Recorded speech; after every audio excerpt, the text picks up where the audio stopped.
नमस्कार दोस्तों, headlines of the day की सीरीज में एक बार फिर से आप सभी का स्वागत है। द हिंदू न्यूज़पेपर में आज आपको कौन कौन सी न्यूज पढ़नी है, हम उन्हें एक एक करके विस्तार से समझने का प्रयास करेंगे। लेकिन एपिसोड की शुरुआत करेंगे हमेशा की तरह एक मोटिवेशनल कोट के साथ। और कोट है, आपके दिमाग का काम विचारों को जन्म देना है, उन्हें संचित करके रखना नहीं। और ये कथन है डेविड एलन जी का। और इसी के साथ हम आगे बढ़ेंगे और देख लेंगे पिछले अभ्यास प्रश्न को।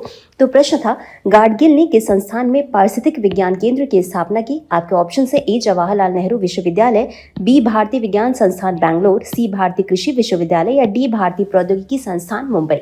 तो इस प्रश्न का सही उत्तर था विकल्प बी भारतीय विज्ञान संस्थान बैंगलोर। इसके एक्सप्लेनेशन को आप हमारे पिछले एपिसोड में जाकर के देख सकते हैं। और अब बिना किसी देरी की आगे बढ़ते हैं और देख लेते हैं हमारी पहली न्यूज को। न्यूज है, centre chairs meet to chart pathway for Samagra Shiksha 3.0। और ये न्यूज़ क्या है, इसे हम समझ लेते हैं।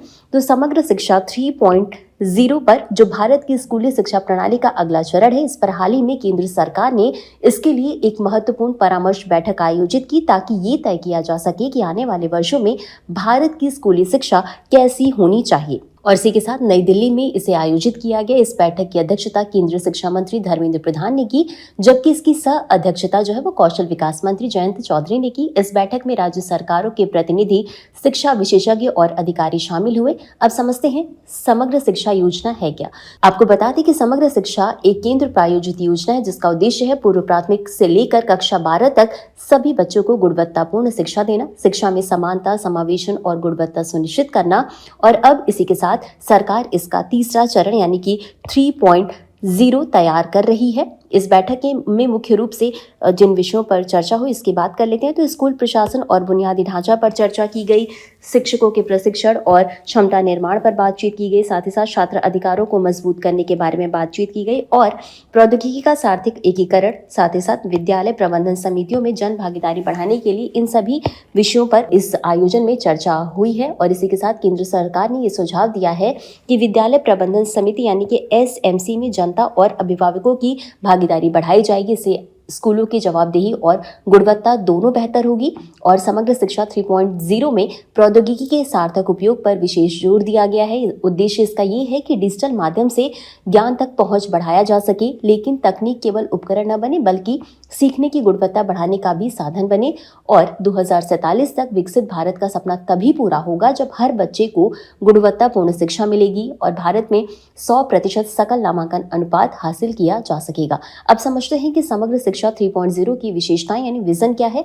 तो दरअसल सरकार एक ऐसी शिक्षा प्रणाली बनाना चाहती है जो परिणाम पर आधारित हो, वैश्विक स्तर पर प्रतिस्पर्धी हो, भारतीय मूल्यों में निहित हो और छात्रों की विविध आवश्यकताओं को पूरा करे। और निष्कर्ष के तौर पर आप ये कह सकते हैं कि समग्र शिक्षा 3.0 केवल एक योजना है बल्कि भारत की स्कूली शिक्षा की एक पुनर्कल्पना है। ये सरकार, समाज, शिक्षक और छात्रों सभी की साझेदारी से एक मजबूत, समावेशी और भविष्य उन्मुख शिक्षा तंत्र बनाने की कोशिश है। और ये जो टॉपिक है ये आपके स्कीम से रिलेटेड है। और इसी के साथ अब आगे बढ़ेंगे और देख लेंगे अपनी अगली न्यूज़ को। न्यूज़ है, Shah launches database on bomb blast in India. तो ये जो पूरा टॉपिक है ये आपके GS पेपर 3 इंटरनल सिक्योरिटी से जुड़ा हुआ है।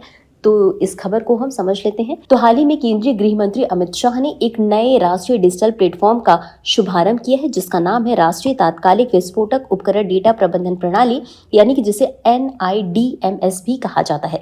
अब ये प्लेटफॉर्म भारत में आतंकवाद से निपटने की दिशा में एक ऐतिहासिक कदम माना जा रहा है। अब समझते हैं कि NIDMS है क्या। तो ये एक राष्ट्रीय स्तर का सुरक्षित डेटाबेस है जिसमें कि 1999 से लेकर अब तक हुए भारत में सभी बम विस्फोट और IED घटना का विस्तृत विवरण दर्ज होगा। ये अपनी तरह का पहला एकीकृत मंच है। अब समझते हैं कि इसकी आवश्यकता क्यों पड़ी। तो पिछले कई वर्षों में गृह मंत्रालय और सुरक्षा एजेंसियों ने विस्फोट से जुड़े अलग अलग तरह के डेटा तो एकत्र कर लिए, लेकिन ये डेटा अलग अलग फाइलों और एजेंसियों में बिखरे हुए थे। अब आवश्यकता थी कि सभी डेटा को एक जगह लाया जाए, उनका वैज्ञानिक और तकनीकी विश्लेषण किया जाए और आतंकवाद के पैटर्न को समझा जाए। और इसके लिए ही इस प्रणाली का विकास किया गया है। अब इसकी मुख्य विशेषताएं क्या है। तो इसमें सबसे पहला तो यही है कि विस्तृत कवरेज किया जाएगा, यानी कि 1999 से लेकर के अब तक हुए जितने भी बम विस्फोट हैं उनको, उनकी जगह, उनका तरीका, प्रयुक्त विस्फोटक, सर्किट, इन सभी की जानकारी इसमें होगी। और आर्टिफिशियल एआई की मदद से भी आधारित विश्लेषण किया जाएगा, जिसमें कि उन्नत एआई सॉफ्टवेयर की मदद का प्रयोग किया जाएगा और घटनाओं के बीच पैटर्न और समानताएं खोजी जाएंगी, घटनाओं के बीच संबंध स्थापित किए जाएंगे, दो या दो से अधिक विस्फोटों के बीच संबंध, जैसे कि एक जैसा सर्किट, एक जैसा विस्फोटक, सामान्य कार्यप्रणाली। अब उदाहरण के तौर पर मार्च 2024 का रामेश्वरम कैफे विस्फोट और 2022 का मंगलूर विस्फोट, दोनों में एक ही प्रकार के सर्किट टाइमर का उपयोग हुआ था। अब इसमें आपको बता दें कि NIDMS का जो मुख्यालय है वो राष्ट्रीय सुरक्षा गार्ड परिसर यानी मानेसर, हरियाणा में स्थित है। अब ये समझते हैं कि ये जो प्रणाली है इसका उपयोग कौन कौन कर सकता है। तो राज्य पुलिस, केंद्रीय सशस्त्र पुलिस बल, जांच एजेंसियां, आतंकवाद विरोधी इकाइयों द्वारा इसका प्रयोग किया जा सकेगा। और विस्फोट के बाद के विश्लेषण में NSG प्रमुख भूमिका निभाएगा। जांच एजेंसियों के लिए सिंगल क्लिक एक्सेस विंडो की तरह ये काम करेगा। अलग अलग केस फाइलों में बिखरे डेटा को एक ही मंच पर उपलब्ध कराएगा।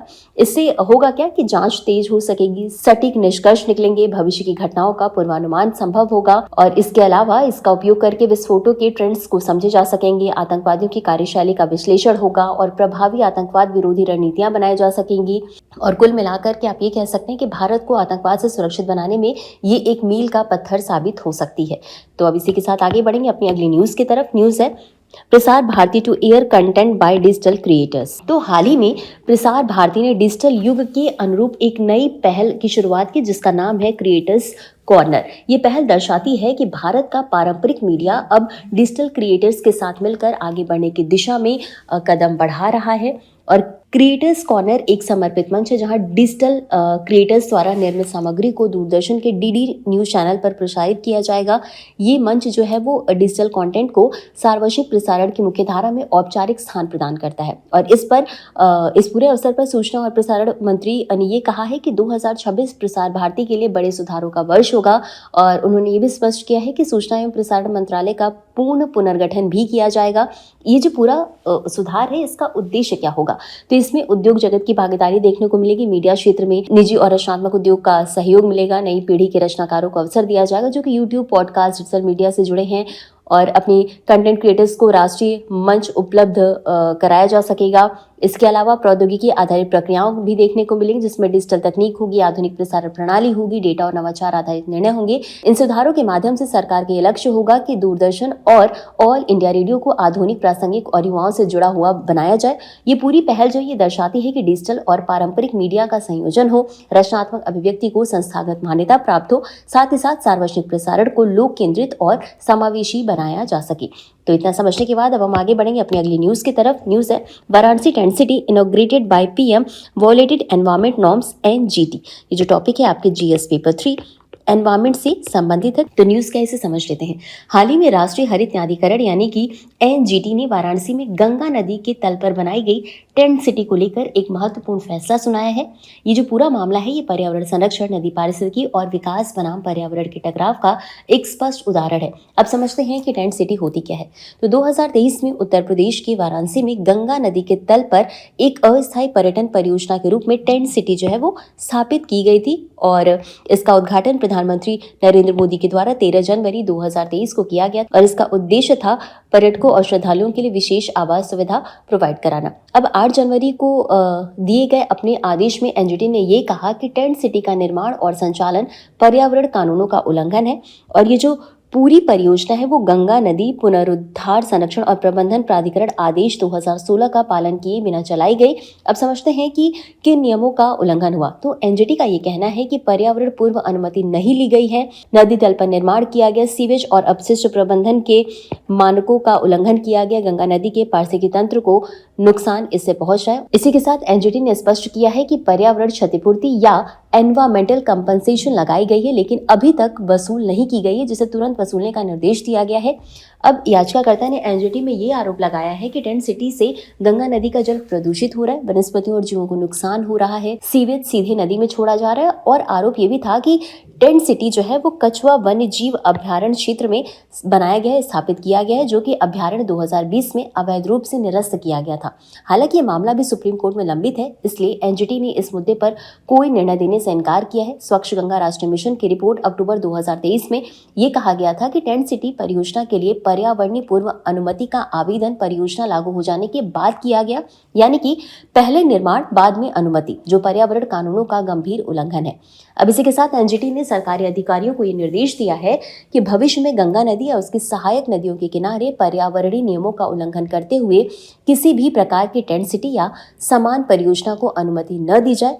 और ये पूरा मामला दर्शाता है सतत विकास यानी सस्टेनेबल डेवलपमेंट की आवश्यकता को। तो इतना समझने के बाद अब हम आगे बढ़ेंगे और देख लेंगे अपनी अगली और अंतिम न्यूज को। तो all candidate will have to undergo fees authentication at exam venue says UPSC. तो ये जो पूरा मैटर है इसे हम समझ लेते हैं। तो हाल ही में यूपीएससी यानी संघ लोक सेवा आयोग ने परीक्षा प्रणाली की पारदर्शिता और निष्पक्षता को मजबूत करने के लिए एक बड़ा कदम उठाया है। अब यूपीएससी द्वारा आयोजित सभी परीक्षाओं में उम्मीदवारों की पहचान परीक्षा केंद्र पर चेहरे की पहचान तकनीक यानी कि फेशियल रिकॉग्निशन टेक्नोलॉजी से की जाएगी। और ये निर्णय जो है वो डिजिटल गवर्नेंस, परीक्षा सुधार और धोखाधड़ी रोकथाम से जुड़ा हुआ है। इसी के साथ यूपीएससी ने स्पष्ट किया है कि सभी उम्मीदवारों को परीक्षा केंद्र पर चेहरे की पहचान से गुजरना होगा। ये जानकारी यूपीएससी की वेबसाइट पर आधिकारिक रूप से दी गई है। अब ऐसा क्यों किया गया? तो पिछले कई वर्षों में फर्जीवाड़े, प्रतिरूप पर झूठे प्रमाण पत्र और हालिया नीट विवाद और आईएएस परीक्षा विधन पूजा खेड़कर मामला, इन सब ने परीक्षा प्रणाली की ईमानदारी पर सवाल खड़े किए। इसलिए यूपीएससी ने तकनीक आधारित समाधान अपनाने का फैसला किया। सितंबर 2025 में यूपीएससी ने 2 परीक्षाओं में पायलट प्रोजेक्ट चलाया। इसमें एआई सक्षम चेहरे की पहचान तकनीक का उपयोग किया गया। ये पायलट प्रोजेक्ट जो है वो राष्ट्रीय ई गवर्नेंस डिवीजन यानी NEGD की सहायता से हरियाणा की गुरुग्राम के कुछ एग्जाम सेंटर पर किया गया। अब पायलट प्रोजेक्ट के परिणाम की बात कर लेते हैं। तो जो कैंडिडेट है उसके लाइव फोटो को जो है वो पंजीकरण फॉर्म में दी गई फोटो से मैच किया गया। सत्यापन में लगने वाला समय पहले काफी अधिक था, लेकिन अब सिर्फ 8 से 10 सेकंड में लगता है पर कैंडिडेट पर। इससे क्या हुआ कि प्रवेश प्रक्रिया तेज हुई, सुरक्षा की एक अतिरिक्त परत जुड़ी, मानवीय त्रुटियों में कमी आई। और इसी के साथ 10 जुलाई 2025 को यूपीएससी ने एक निविदा जारी की, जिसमें शामिल है कि आधार आधारित फिंगरप्रिंट प्रमाणीकरण, डिजिटल फिंगरप्रिंट कैप्चर, चेहरे की पहचान, ई एडमिट कार्ड के QR कोड की स्कैनिंग। अब इसका उद्देश्य क्या है? तो धोखाधड़ी, जालसाजी, अनुचित साधन, प्रतिरूपण को पूरी तरीके से रोकना। अब एक बार यूपीएससी की परीक्षाओं का पैमाने को समझ लेते हैं। तो यूपीएससी लगभग 14 प्रमुख परीक्षाएं कराता है, जिसमें कि कई भर्ती परीक्षाएं, जिसमें कि कुल लगभग 180 एग्जाम सेंटर हैं, 3000 से अधिक स्थान हैं, 12 लाख उम्मीदवार हैं। इतने बड़े स्तर पर तकनीकी सत्यापन अनिवार्य हो जाता है। अब पूजा खेड़कर मामले की बात करें तो इसमें आरोप लगा था कि पहचान दस्तावेजों में हेराफेरी हुई है, PWD प्रमाण पत्र का दुरुपयोग हुआ है और अतिरिक्त प्रयास प्राप्त करने के लिए गलत जानकारी दी गई। अब यूपीएससी ने आपराधिक मामला दर्ज किया। 2024 से नियम बदले। प्रारंभिक परीक्षा के समय ही शैक्षिक जातिगत विकलांगता प्रमाण पत्र ऑनलाइन अपलोड करना अनिवार्य कर दिया। अब इस पहल के लाभ क्या हो? तो परीक्षा प्रणाली की निष्पक्षता सामने आती है, फर्जी उम्मीदवारों पर रोक लगती है, तेज और आसान प्रवेश होता है, डिजिटल इंडिया और ई गवर्नेंस को बढ़ावा मिलता है, साथ ही साथ यूपीएससी की विश्वसनीयता में भी वृद्धि देखने को मिलती है। हालांकि इसमें कुछ चुनौतियां और चिंताएं भी सामने आ रही, जिसमें कि डेटा गोपनीयता की बात की जा रही है, एआई एल्गोरिदम कितना सटीक होगा इसकी बात की जा रही है, निजता बनाम सुरक्षा का संतुलन की भी बात की जा रही है और तकनीकी विफलता की भी संभावना जताई जा रही है। इसलिए मजबूत डेटा सुरक्षा कानून और निगरानी काफी जरूरी है। निष्कर्ष के तौर पर ये कह सकते हैं कि यूपीएससी के द्वारा चेहरे की पहचान प्रणाली लागू करना भारत की परीक्षा प्रणाली में एक ऐतिहासिक सुधार होगा। ये कदम न केवल धोखाधड़ी रोकने में सहायक होगा, बल्कि की पूरी चयन प्रक्रिया को अधिक पारदर्शी, तेज और विश्वसनीय बनाएगा। यह पहल तकनीक और शासन के समन्वय का एक अच्छा उदाहरण है। इसी के साथ ये जो पूरा टॉपिक है ये आपके GS पेपर 2 गवर्नेंस, साथ ही साथ GS पेपर 4 एथिक्स से भी संबंधित हो जाता है। तो आज के लिए बस इतना ही। ये थी आज के हमारे पूरे डिस्कशन के टॉपिक। अब बारी है इससे जुड़े अभ्यास प्रश्न को देखने की। तो प्रश्न NIDMS का प्रमुख उद्देश्य क्या है? आपके पास ऑप्शन से A केवल आतंकियों की सूची बनाना, B बम विस्फोटों के पैटर्न और कार्य प्रणाली का विश्लेषण, C सीमा सुरक्षा बढ़ाना या D साइबर अपराध की निगरानी। और इस प्रश्न का उत्तर आपको हमेशा की तरह कमेंट बॉक्स में देना है। आप इस प्रोग्राम की PDF को हमारे Telegram channel next IAS Hindi से डाउनलोड कर सकते हैं। तो आज के लिए बस इतना ही। मिलते हैं अगले एपिसोड में इसी तरह कुछ अहम और जरूरी खबरों के साथ। तब तक के लिए धन्यवाद।